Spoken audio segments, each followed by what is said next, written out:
Greetings, dear viewers. This is George from Ireland. This video is about interview questions if you're seeking admission to a secondary school in the United Kingdom. So I'm going to give you some of the typical questions they asked and explain the situation more generally. So admission is usually at the age of 11 or indeed the age of 13. So it'd be broadly the same process.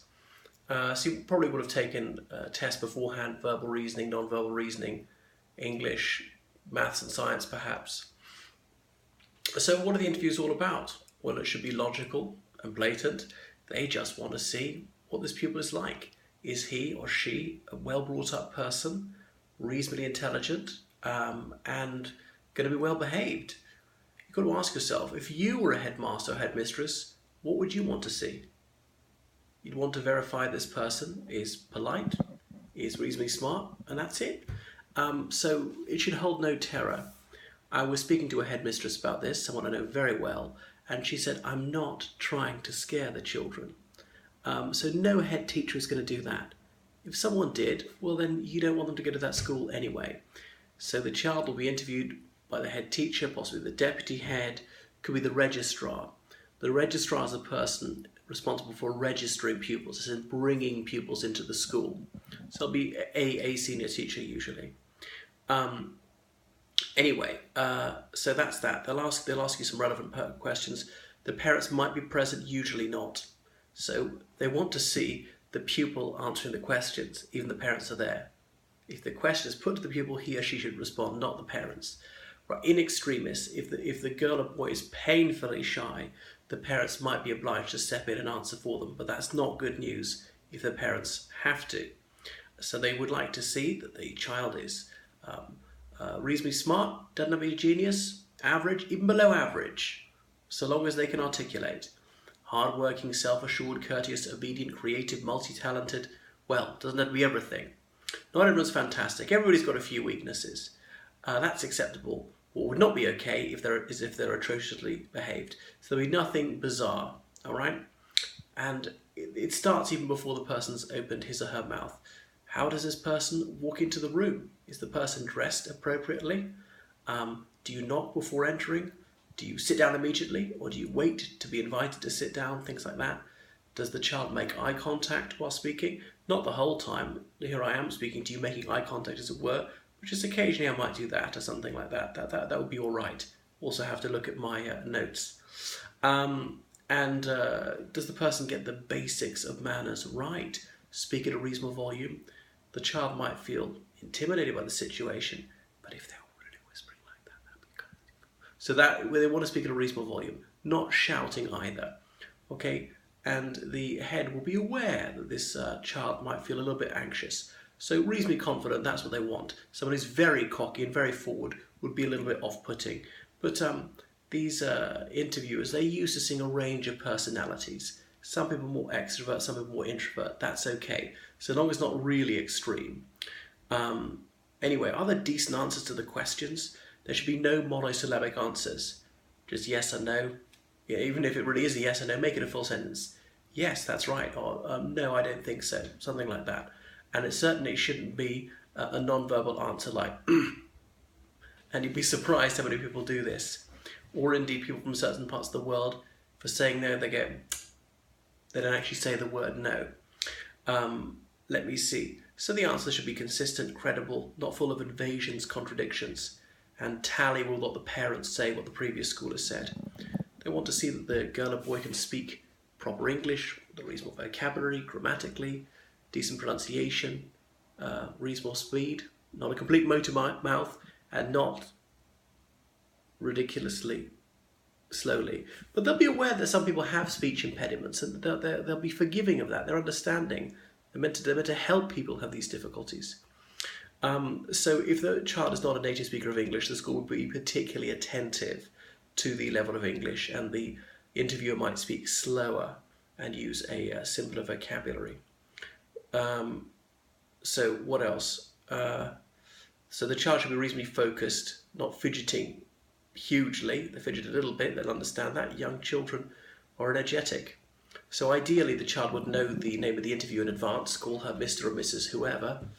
If not, just saying sir, ma'am, something like that. So being polite. And not addressing them as teacher. From another part of the world, you might well call a teacher the word teacher rather than any name. Anything else. Yeah. So they want someone who's clever enough, hardworking.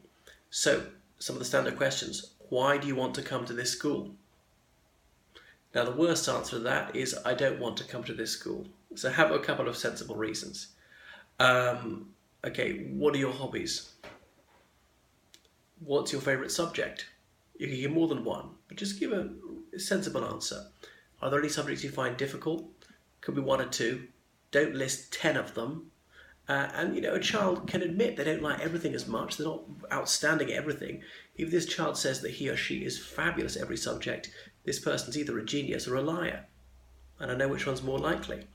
So someone who admits that they have certain weaknesses is someone who has a sense of self-awareness and is honest and is not arrogant.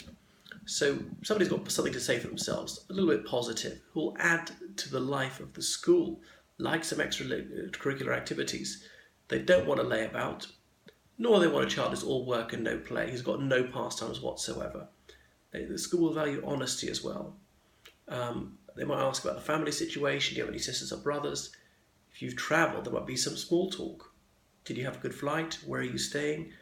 If you looked around the school, they'll ask you about that, something that you liked about it. Well, the headmistress who was advising me with this video said she'll ask, what was your favourite activity today? Doesn't matter what the child says, but they should have had a subject or an activity that they found rewarding. So people with a completely negative attitude who hate everything, well, that's not really what the school wants to take. As the headmistress said, I'm being interviewed too, because the parents are seeing, are we going to repose trust in this person? Do we think that she'll be a good head? Does she seem to care about our child? Is she polite, intelligent? Does she have emotional intelligence? So they're performing as well. Okay, so they want a child who's got a reasonably accurate estimation of his or her own abilities. A child who's got zero self-esteem would also be a hard sell. If he or she says, oh, I'm totally stupid and utterly useless, well, that's not appealing to the school. What the child says is probably wrong, but even so, it's a bit of a pain to have to deal with someone who has got no self-belief. Anyway, so the interviewer may well have notes in front of him or her. So don't be put off by this person looking down occasionally and writing notes now and again. Expect that. If the girl or boy has a name from a foreign country, not an English language name, that may well be mispronounced. So don't, again, be offended by that. Better not to correct the interview at that stage. If you get into the school, you could do that. So if the teacher's writing notes, don't try and look at the notes either. Interviews will last up to 20 minutes. There might be as few as 10. Doesn't have to be great significance in how long they are. The younger the child is, probably the shorter they are going to be. So why do you want to attend the school? Well, it could be about the atmosphere, the pupils, the teachers, the exam results, the superb reputation, the facilities, the activities, the location, the subjects, there's a sibling there already or friends already, the religious ethos of the school, and so on. The history, famous people have been there. Should be some unique features about the school, so don't get it mixed up with somewhere else. So that's that. And do you have any questions for me at the end? Again, it should be an intelligent question, something that the girl or boy wouldn't reasonably be expected to know. So it can't be a foolish question like, do we have to do maths here? Because yes, of course you have to do maths. Or are there girls at the school? Well, if you've seen that it's a mixed school, you should know that. So if you've got nothing sensible to ask, then don't ask a question. So I gave you a selection of some of the standard questions, and they might not ask all of these. They might ask a few I haven't anticipated.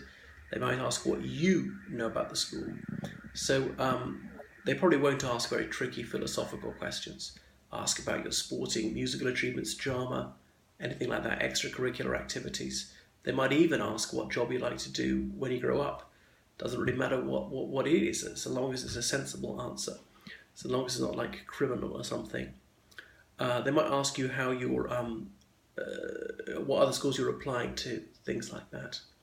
So these are some of the things to expect and to prepare for.